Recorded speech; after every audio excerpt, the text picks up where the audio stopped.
Today I'm going to take you through calculating the surface area of prisms and cylinders. And if you've forgotten what a cylinder is, they're basically three-dimensional shapes with identical cross-sections throughout. So a triangular prism will have a triangle, and if I was to slice this prism up this way, you'll get triangle pieces all the way through. And same with the pentagonal prism, we've got the pentagon on either side that's joined by straight lines. And if I was to slice it crossways this way, then you'll get slices of pentagons. And same with the rectangular prism, the cube, and the hexagonal prism. So the formula for total surface area for cube, rectangular prism, and cylinder is as follows. And I'm going to take you through how to use these. Firstly, using this example over here. So if you recall the formula from before, the total surface area for a rectangular prism is given by 2 lots of L times W plus W times H plus length times height. So you just label each of these as length, width, and height and plug it into the formula. So we've got 2, length times width is 8 by 5 plus width by height is 5 by 3 plus length by height is 8 by 3. So 2 times 8 by 5 is 40 plus 15 plus 24, and then you add those up. That gives us 2 times 79, which gives us 158, and it's in centimeters, and because it's area, centimeters squared. So the total surface area for this rectangle here is as such. Now at the bottom we have a cylinder. So for the cylinder we use a different formula. Total surface area of a cylinder is given by 2 pi r squared plus 2 pi r h. Now 2 pi r squared, remember pi r squared is the area of a circle. 2 pi r squared, we're talking about the 2 circles on our cylinder, and therefore the rest of that is referring to the curved side of a cylinder. So we just once again plug what we know. So we have 2 times pi, and r in this case is 1.7 squared, plus 2 times pi times radius, which is 1.7, times the height being the distance between the 2 circular faces, 5.3, and all we do is punch that into the calculator to work out our answer. And I get an answer of 74.77, and it'll be in meters squared if I was to round it to 2 decimal places. Moving on to another example that's just slightly more complicated. It's a composite object. So it's made up of a cylinder and it's made up of a rectangular prism. Now, notice that this cylinder is actually stuck on the rectangular prism. So when you do the calculation, you have to omit the bottom part of the cylinder, the circle, which is not exposed. So when we talk about surface area, we're talking about the exposed surface. So that circle is not exposed. And not only is that bottom part of that cylinder not exposed, but it's also covering an area equivalent to the circle on the rectangular prism as well. So we have to make sure that we don't, we discard basically two lots of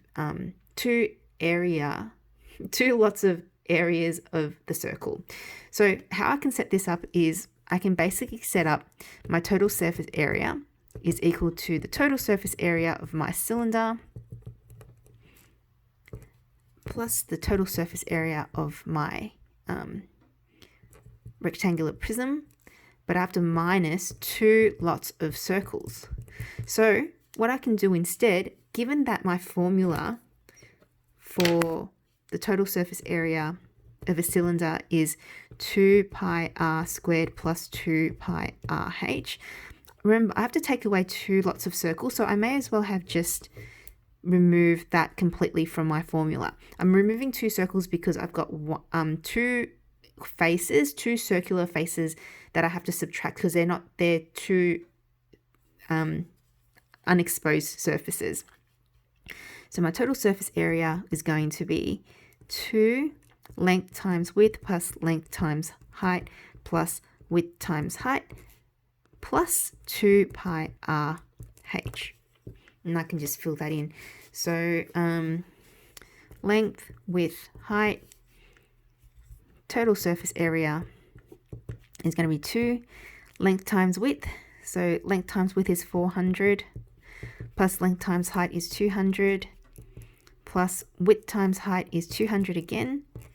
And I'm going to plus 2 times pi times radius, in this case is 6, and times the height of the cylinder, which is 8. So that's going to give me 800 times 2 is 1600 plus 2 times 6 is 12, 12, 8, so 96, so 96 pi. And I can just punch that into the calculator to work it out. So that'll be 1600 plus 96 times pi.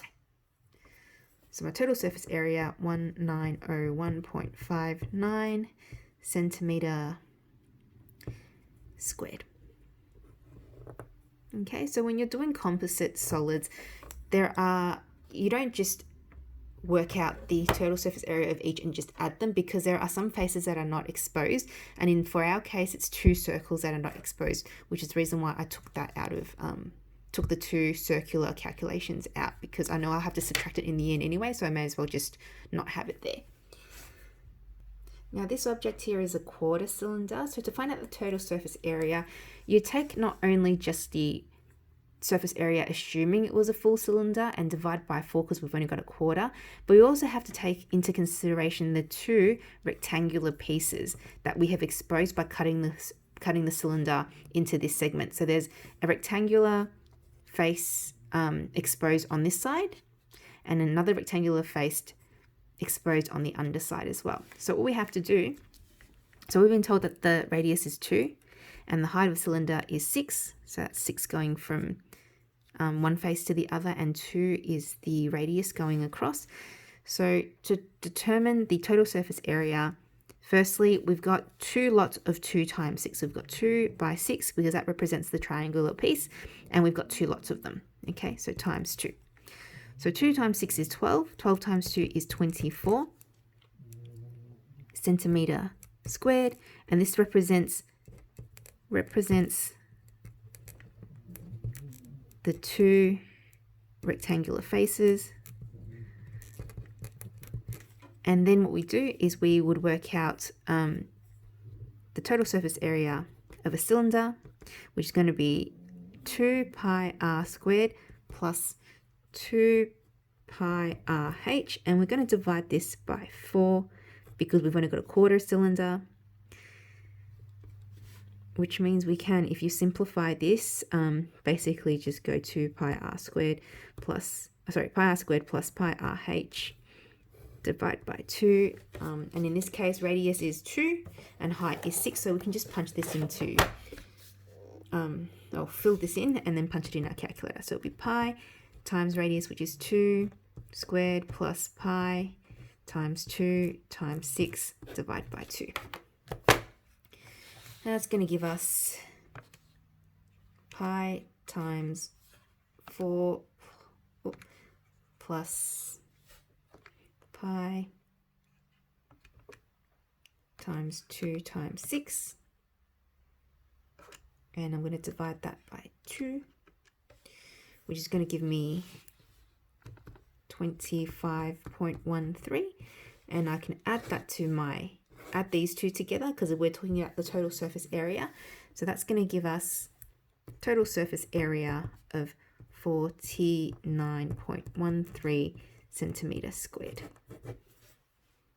And there you have it.